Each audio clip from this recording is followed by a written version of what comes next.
City of Stevens Point Transportation Commission meeting, recorded August 8, 2022.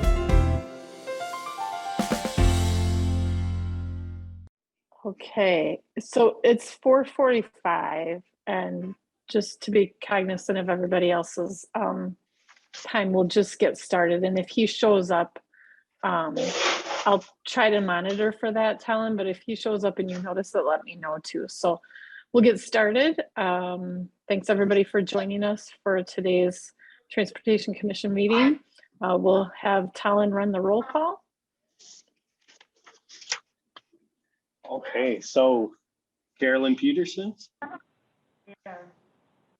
Tom Bertram. Present. Alder Mark Christensen, he did let me know that he wasn't going to be attending today. Alder Kneebone. Here. Greg Keppel. Has not hopped on yet. Okay. Nicole Lisney. Present.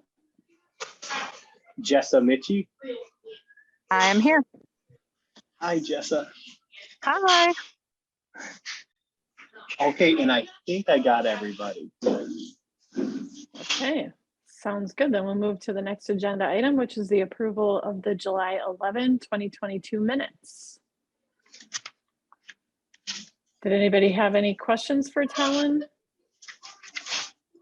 If not, we can take a motion.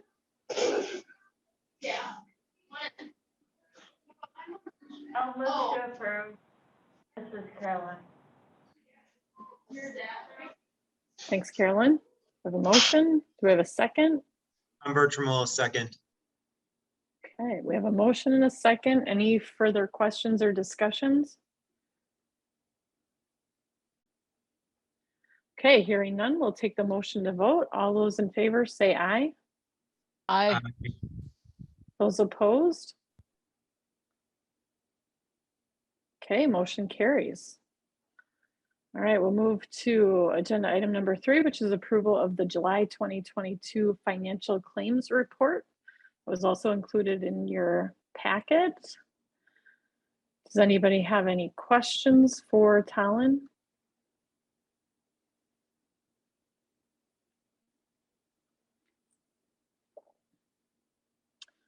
Okay, hearing none, we can take a motion to approve. Kneebone will move to approve.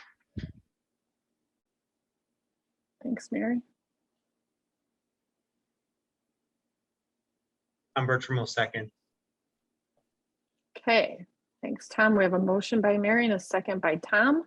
Any further discussion or questions? Okay, hearing none, we'll take the motion to vote. All those in favor say aye. Aye. Aye. Those opposed?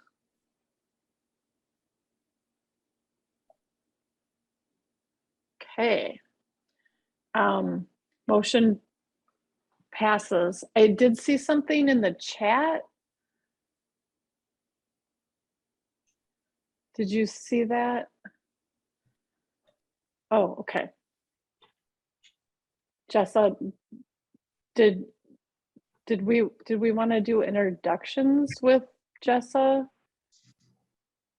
Tom? Or not Tom, Talon? Yeah, that would be good. Yeah, I'm sorry, I'm remote today and then I'm hopping on late, but yeah, I think it'd be good to go around the room and do introductions. Okay, well, I can start. My name is Nicole Lisney. I've been with the Transportation Commission for a long time. I started well before 2009. I'm not even sure how many years I've been with it, but I was the commission chairperson until last month when Greg Keppel stepped up and offered to lead. I'm the, what am I, the vice chair, I think. Took over for Carolyn Peterson, who was the previous vice chair. So I've been here for a long time. I live in Stevens Point. I make an effort every month or every year in December to try to ride the transportation buses to see what they're like and know how it runs.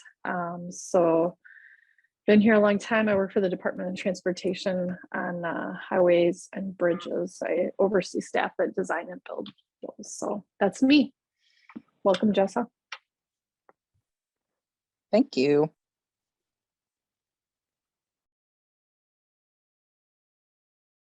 I will go. Sorry that the lighting is terrible right now. It's usually not as light outside. My name's Tom Bertram, and I have been on the commission for a number of years. I believe 2014-ish. I started right after Carolyn joined the commission. And so I've been a committee member, lived in Stevens Point now for 14 years, but have ridden the buses a few times and wanted to get involved. And so the Transportation Commission was the perfect opportunity for me to do that.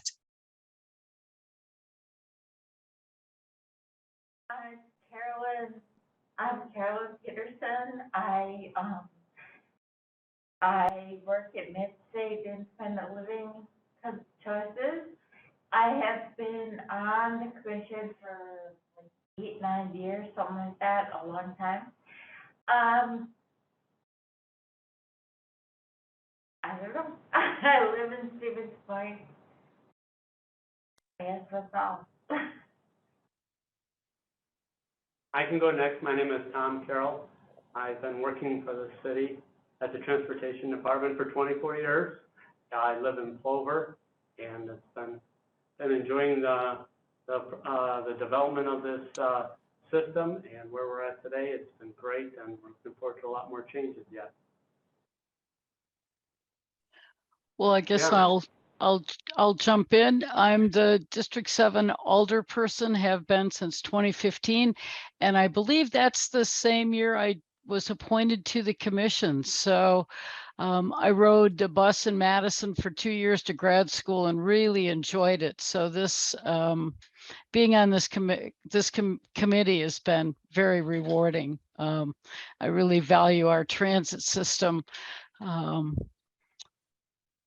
If you ever have any questions, reach out to me about anything. And welcome to the committee. It's a good one. Bunch of good people dedicated to the cause. Yeah, I agree with Mary. Some great people on the committee.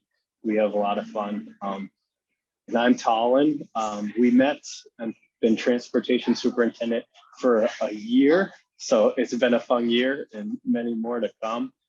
My lighting is really good. So sorry, Tom. I like this pink thing over my head. But yeah, is there, oh, I think we missed Caitlin there.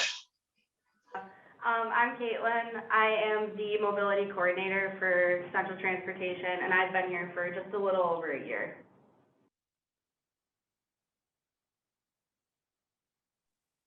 All right, cool. Anyone else? I don't want to step on anyone's turn. I see one more person, Sarah.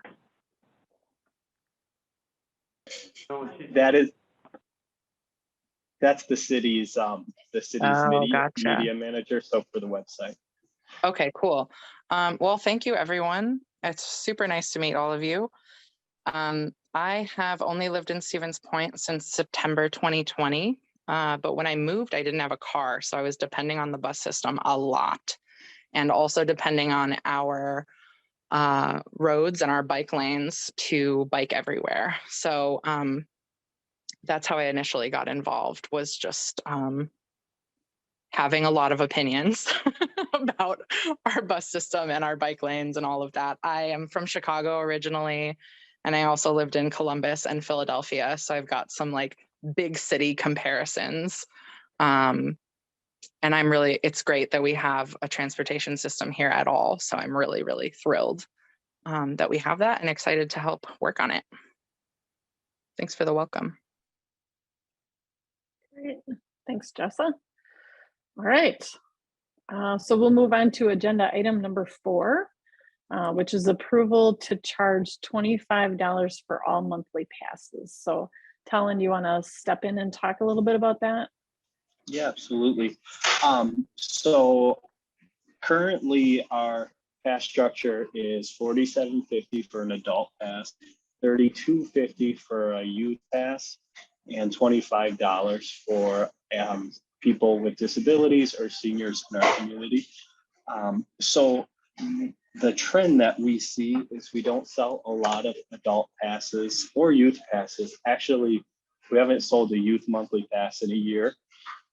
And we sold 15 on average the last couple of years, 2-3 years that I looked back at the data of the adult passes. So we thought in order to promote the bus, in order to promote equity and pricing throughout the passes, we thought it might be worth the risk of just start having one monthly pass, $25 for everybody.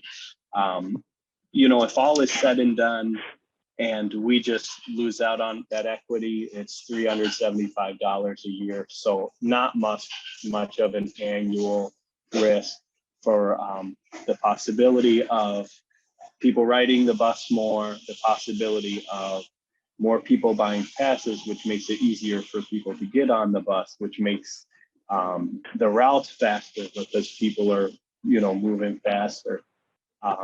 So that's basically the gist of it. Are there any questions? Talon, this is Greg. I just want to let you know that I am on the line now. Yeah, hey, Greg. Yeah, thanks for chiming in. No problem. Thank you.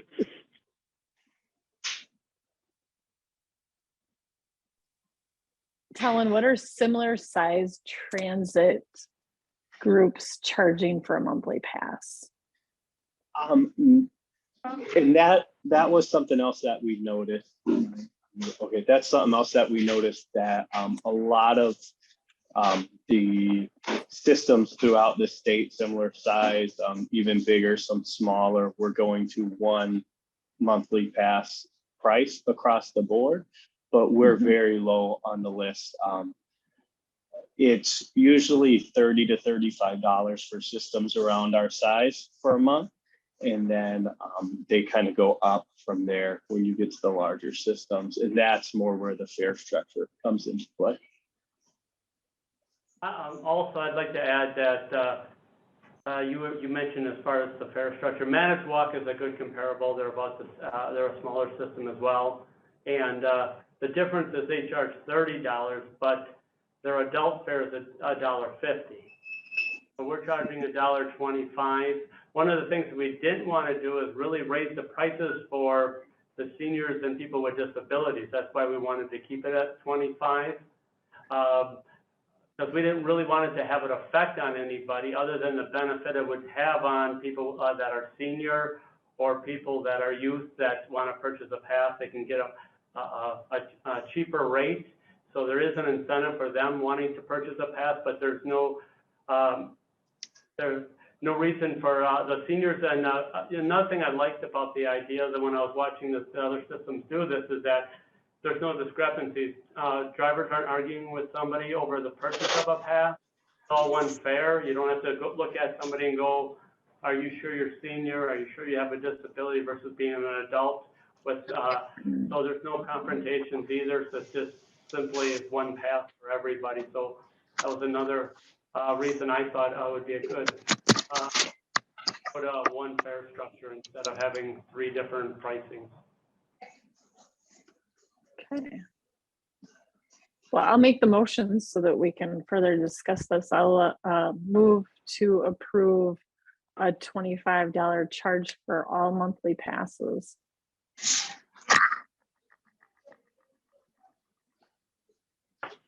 Kneebone will second. Greg, did you want to take over running the meeting since you've joined us?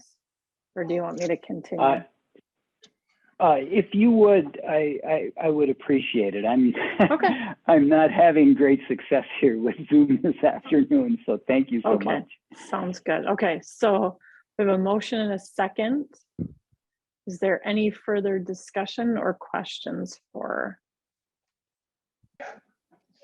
the group?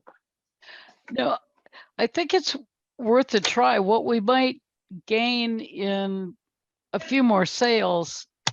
I mean, we'll if we sell more passes at 25, we'll make up that difference in the variable pricing, I think. And it makes it sound like people are getting a real deal. So I'm trying to think what it was back in Madison in the 90s when I was in grad school. I would figure out each semester how many trips I had to take by bus to campus, and they had something called a 15 ride. So I'd either get a monthly pass or a couple of 15 rides, depending on how many times I had to take the bus.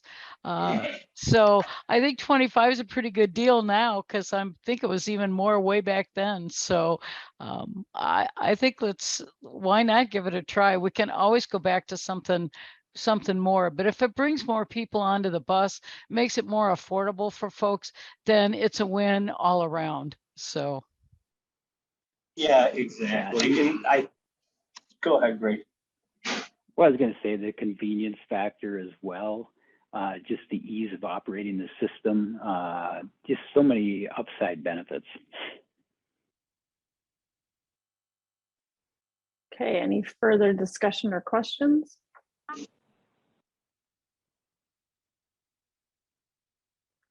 Okay, hearing none, we'll take the motion to vote. All those in favor say aye. Aye. Aye. Aye. Okay, those opposed? Okay, motion carries. We'll move to agenda item number 5, which is approval of the 2023-5310 grant application. Talon, you want to talk about that? Yeah, so this is one of the grants that we apply for every year.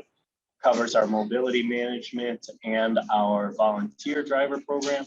The other thing under mobility management that it covered last year and we're going to reapply for this year is a technology portion of the grant.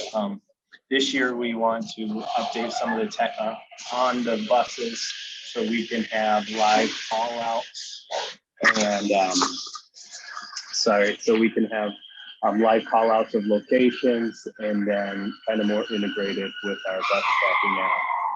But other than that, it's pretty much our normal 5310 grant application.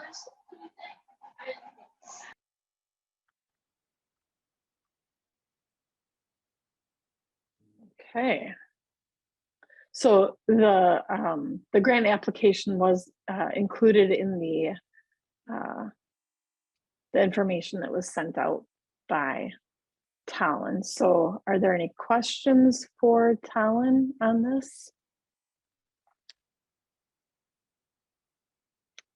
If there are no questions, we could entertain a motion to approve.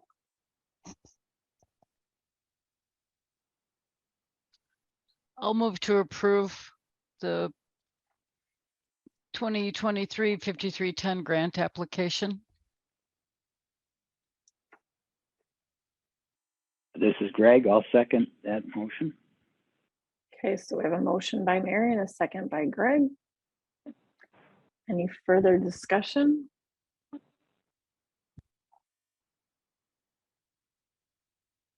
Okay, hearing none, we'll take the motion to vote. All those in favor say aye. Aye. Aye. Aye. Those opposed?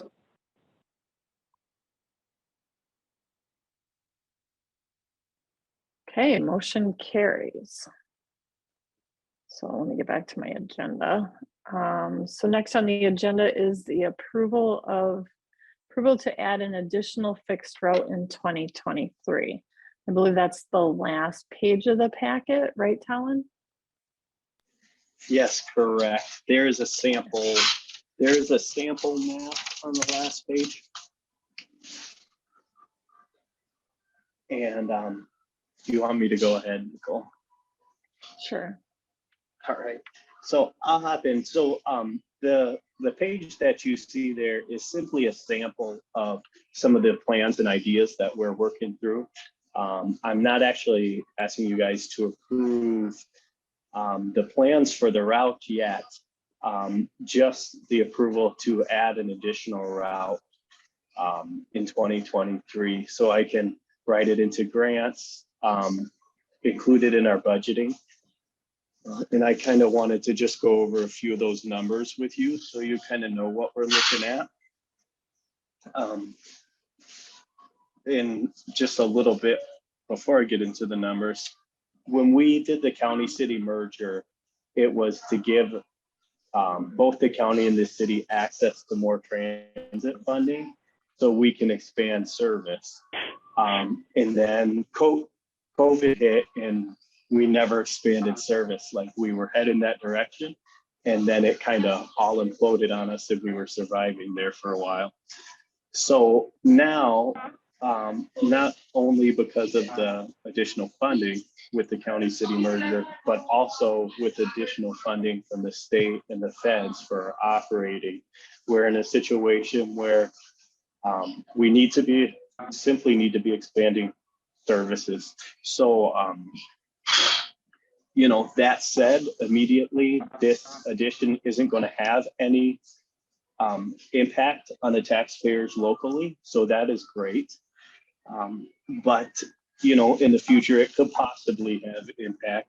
It takes about 200,000 to 250,000, depending on variables, to run one route year round.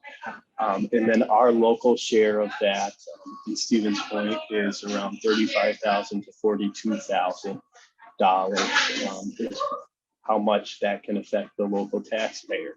But like I said, under the current budgeting, because of county city merger, increased funding, I think this is the opportunity to jump on. And without your approval, I can't really start applying for those grants, writing that in, and also just budgeting for the next year. I know next year, I guess it doesn't seem that far away. It's still hot outside. So we're starting those processes on the city level. So Colin, let me just ask a quick question. Expansion of the system was part of our last TDP. Is it called a TDP, Transportation Development Plan, right?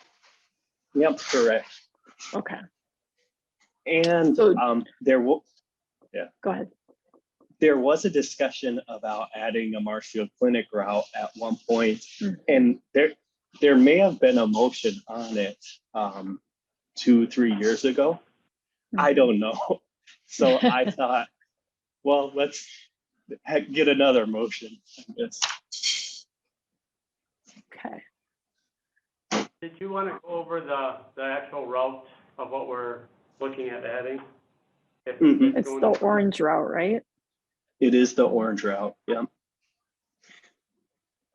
So something that can be more present on the campus year round, as well as something that can go up to Marshfield. The big effect is actually on the yellow route, because the orange route would no longer need to service Stanley Street, or the yellow route wouldn't need to service Stanley Street, and it could double back on itself, making it a lot more efficient. So say you live on the east side of town, all of a sudden you can go whoop, right downtown, whoop, right back, or whoop, right out to Crossroads or the business park, come out to transit, visit me, and then you can go home. So that is a big focus of development, the east side of town, as well as downtown, and just being able to get places more efficiently.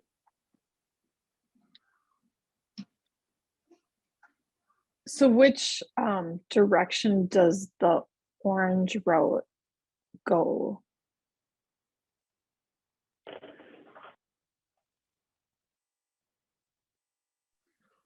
Okay, so there is definitely some planning and some developing that needs to go into it. But in this situation, we have it leaving downtown, heading west on Center Point, and then heading east on 2nd Street, kind of coming down, picking up at the hospital, going to Marshfield Clinic, and then coming back right through campus. We'll have to time that out well with the students crossing on campus, because it would run year round. and then going to the high rise in downtown. So we would be adding a half an hour route. So we have 2 half-an-hour and 2-hour routes. We'd be adding another half an hour route. So this is just kind of an example of what you're looking at today, and you'll be refining it. Yeah. Okay.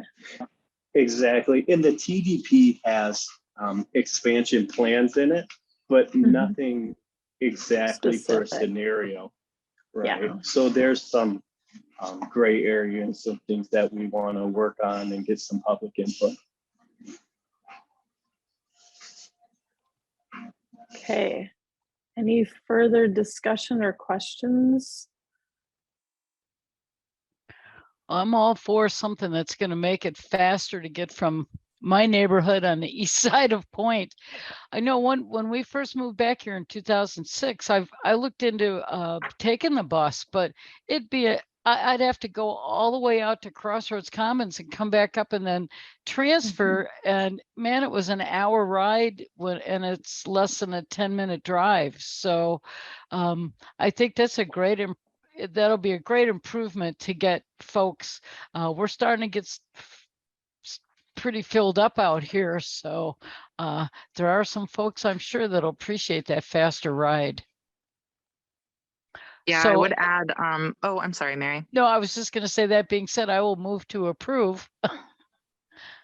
I'll second. I think that for some context, I help run the Stevens Point Facebook group that has about 18,000 people in it.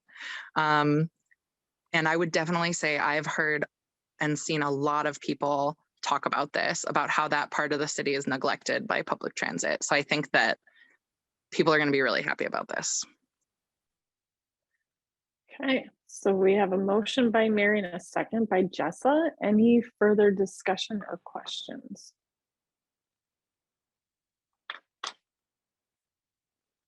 Okay, hearing none, we'll take the motion to vote. All those in favor say aye. Aye. Aye. Okay, those opposed?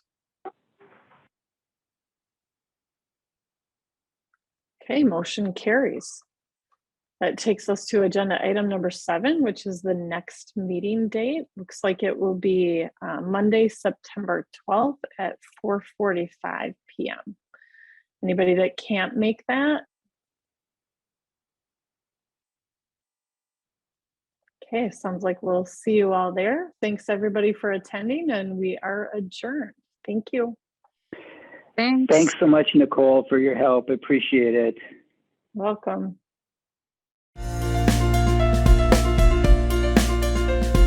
A video of this meeting is available for viewing on the city's website, stevenspoint.com/videos.